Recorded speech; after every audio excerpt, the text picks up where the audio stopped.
Conservative gray-cuffed suit pants hovered over gleaming black-tasseled shoes. Hunter green suspenders ran down the front of a rigid white dress shirt. The collar of the shirt was open, the ends of a bow tie dangled around the neck. The large, bald head was like an afterthought, because what captured one's attention was the thick, steel-gray beard that fronted the wide, deeply lined face. However, when the man abruptly opened his eyes, all other physical characteristics became secondary. The eyes were chestnut brown in color and piercing. They seemed to swell to a size that completely engulfed the eye sockets as they swept across the room. Then the pain racked the man, and he ripped at his left side. Actually, the hurt was everywhere now. Its origins, however, had been at the spot he now attacked with a fierce, if futile, vengeance. The breaths came in gushes, the face grossly contorted.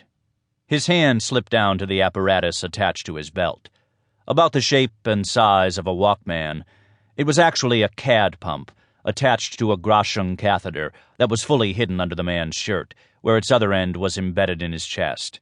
His finger found the correct button, and the computer resting inside the CAD pump immediately delivered an incredibly potent dose of pain-killing medication over and above what it automatically dispensed at regular intervals throughout the day.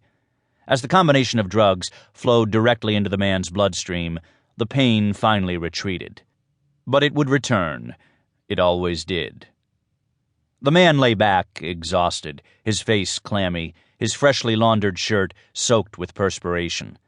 Thank God for the pump's on-demand feature. He had an incredible tolerance for pain, as his mental prowess could easily overpower any physical discomforts. But the beast now devouring his insides had introduced him to an altogether new level of physical anguish.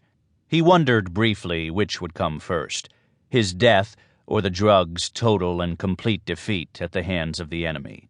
He prayed for the former. He stumbled to the bathroom and looked into the mirror.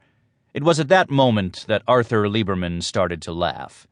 The near-hysterical howls continued upward, threatening to explode through the thin walls of the apartment until the uncontrollable outburst ended in sobs and then choked vomiting. A few minutes later, having replaced his soiled shirt with a clean one, Lieberman began calmly to coax his bow tie into shape in the reflection of the bathroom mirror. The violent mood swings were to be expected, he had been told. He shook his head. He had always taken care of himself, exercised regularly, never smoked, never drank, watched his diet. Now, at a youthful 62, he would not live to see 63. That fact had been confirmed by so many specialists that, finally, even Lieberman's massive will to live had given way. But he would not go quietly. He had one card left to play. He smiled as he suddenly realized that impending death had granted him a maneuverability that had been denied in life. It would indeed be an ironic twist that such a distinguished career as his would end on such an ignoble note. But the shock waves that would accompany his exit would be worth it at this point. What did he care? He walked into the small bedroom and took a moment to glance at the photos on the desk. Tears welled up in his eyes, and he quickly left the room. At 5:30 precisely, Lieberman left the apartment and rode the small elevator down to the street level, where a Crown Victoria, its government license plates a gleaming white in the wash of the streetlight, was parked at the curb, its engine idling. The chauffeur exited the car briskly and opened and held the door for Lieberman. The driver respectfully tipped his cap to his esteemed passenger and, as usual, received no response. In a few moments, the car had disappeared down the street. At about the time Lieberman's car entered the on-ramp to the Beltway, the Mariner L-500 jetliner was being rolled out of its hangar at Dulles International Airport in preparation for the non-stop flight to Los Angeles. Maintenance checks completed, the 155-foot-long plane was now being fueled. Western Airlines subcontracted out the fueling component of its operation. The fuel truck, squat and bulky, was parked underneath the starboard wing.